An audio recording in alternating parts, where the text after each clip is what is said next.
Welcome to the deep dive. Let's get straight to it. You're looking at Bitcoin, maybe thinking about jumping in, but you see the price. What is it today? May 9th, 2025, around $103,000 USD. And you're probably thinking, wow, have I just completely missed the boat? That's the big question on a lot of people's minds, isn't it? Seeing that number, especially compared to, a few years ago, it feels high. It's natural to feel like you're late. It really is. But what's interesting is when we look at our sources, we're talking expert forecasts, seeing big financial players getting more interested, even whole countries adopting it. Right. It kind of suggests the story isn't over. I mean, that Cointelegraph X post throwing out $200,000 by Q4 this year. Yeah, or ARK Invest, looking further out, projecting something like $710,000 by 2030. Exactly. So those kinds of numbers make you think, well, maybe there's still potential, even starting now. Absolutely. Look, the folks who got in really early, sure, they saw incredible gains from much lower prices, no doubt. But does that mean the opportunity for, meaningful returns is gone today? Not necessarily. It just means you need to be, smarter about it, more strategic. Okay. So that's our mission for this deep dive then. We want to give you, listening right now, some solid practical strategies, things that are actually beginner-friendly, ways to approach Bitcoin investment today, even with that feeling of being a latecomer. So where do we start? What's the first big strategy? I think the absolute foundation, the one you hear about constantly, is just buying Bitcoin and holding it for the long haul. The crypto community calls it HODL. ODL, right. Heard that one. So buy it, and then just sit tight, ignore the crazy daily swings, the news headlines, the Twitter noise, and just focus years down the line. That's the core idea, precisely. You mentioned that Cointelegraph X post. They specifically suggested buying at least, what was it, zero point 0.1 BTC and holding for 10 years. 10 years, wow, okay. It really underscores that long-term mindset. And the logic behind it is pretty straightforward, fundamentally. Bitcoin has this fixed supply. Only 21 million coins will ever exist, period. And as demand potentially keeps growing, big institutions wanting a piece, more use in emerging markets, things like that, basic supply and demand says that limited supply should theoretically push the price up over time. Plus, you had the halving event back in 2024, which cut the rate of new coin creation.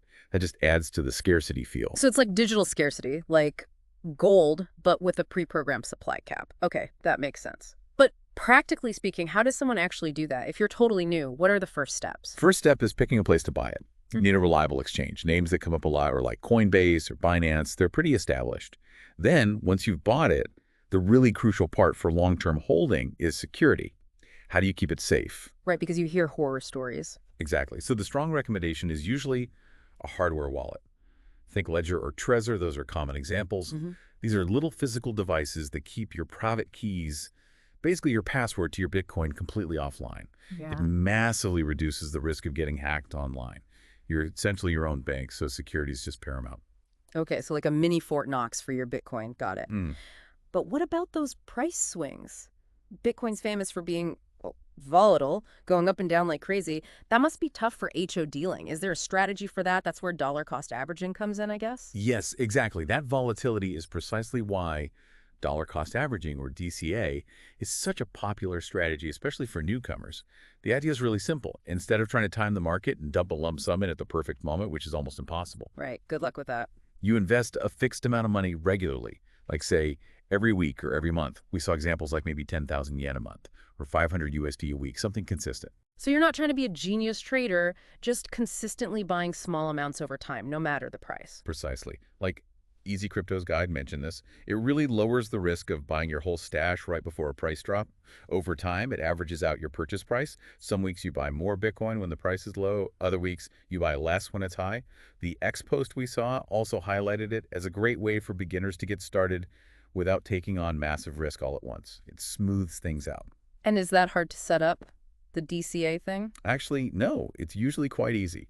Most of the big exchanges, the Coinbases and Binances, they offer features to automate it. You could often just link your bank account, set a schedule like buy $50 every Friday, and it just happens. Takes the emotion out of it. Make sure you stick to the plan. Okay, that sounds pretty manageable. All right, so we have HO dealing for the long game, DCA for smoothing out the ride. What if someone's still a bit nervous about, handling the Bitcoin directly, the wallets, the keys? It can seem intimidating. Is there another way in?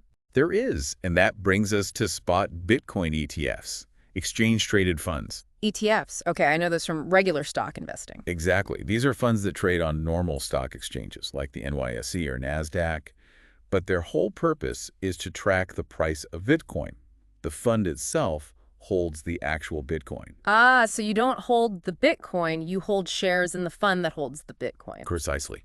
And that's a big deal for newcomers. As Investopedia noted, you skip the whole learning curve of crypto wallets, private key security, all that stuff. The fund manager handles the custody and security of the actual Bitcoin.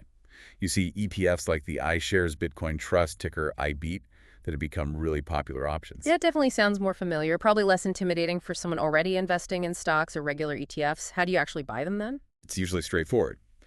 If you have a standard brokerage account, think Fidelity, Charles Schwab, places like that, you can typically just search for the Bitcoin ETF ticker, like IBIT, and buy shares just like you'd buy shares of Apple or any other ETF.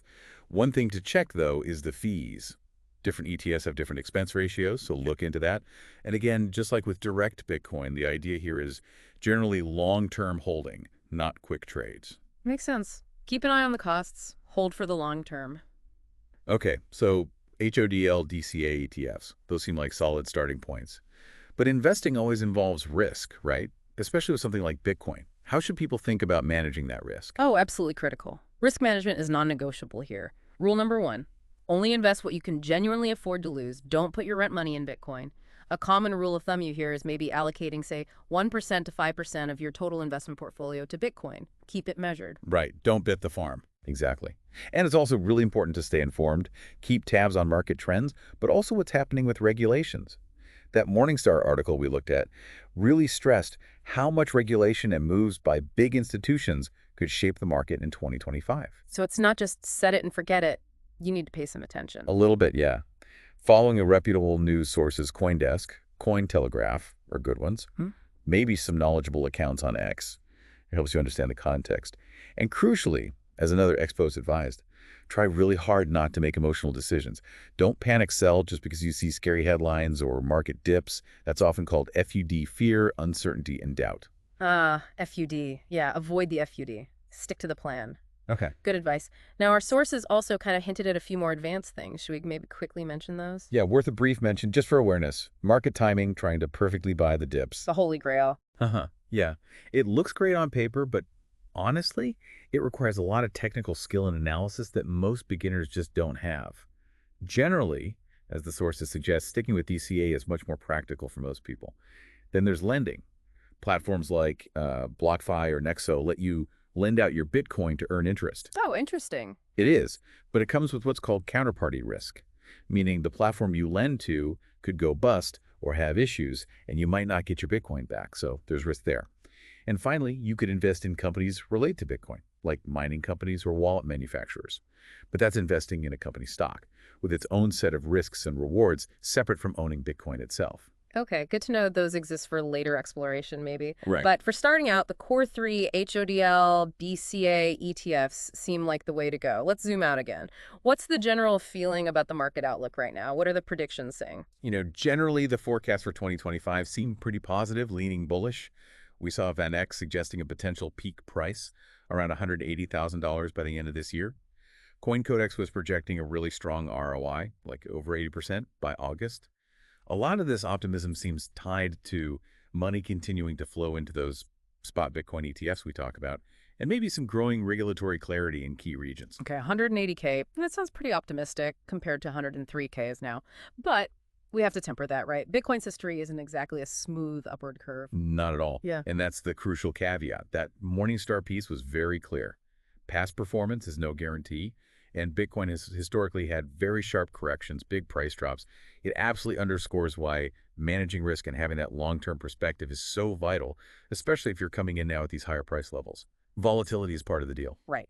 Don't expect a straight line up. Be prepared for bumps. Okay, before we wrap up, any final, absolutely essential points for beginners, the real foundational stuff they need before they even think about buying? Yes, definitely. First, just take a little time to understand the basics of what Bitcoin is and how it works. Don't invest in something you don't understand at all. Resources like Coinbase's educational guides are a good starting point. They're usually pretty clear. Second, I have to say it again, security. It is paramount. Choose your exchange or wallet carefully. Understand how to protect your private keys if you're holding Bitcoin directly. Treat it seriously. And third, just be aware of the practicalities. There can be tax implications when you buy, sell, or earn Bitcoin. Laws vary. If you're unsure, it's probably worth chatting with a qualified financial advisor or tax professional in your area. Solid advice. Understand it, secure it, be aware of the rules. Okay, so let's quickly recap this deep dive for anyone feeling like a Bitcoin latecomer. Key strategies we discussed. Dollar cost averaging to ease in, looking at spot Bitcoin ETFs for accessibility, committing to a long-term HODL mindset, and underpinning it all with careful risk management and staying informed. That really hits the main points. And yeah, while the price might seem high today compared to the past, the underlying potential, the role Bitcoin might play in the future, that story still feels like it's unfolding. The opportunity might look different, but it doesn't mean it's gone.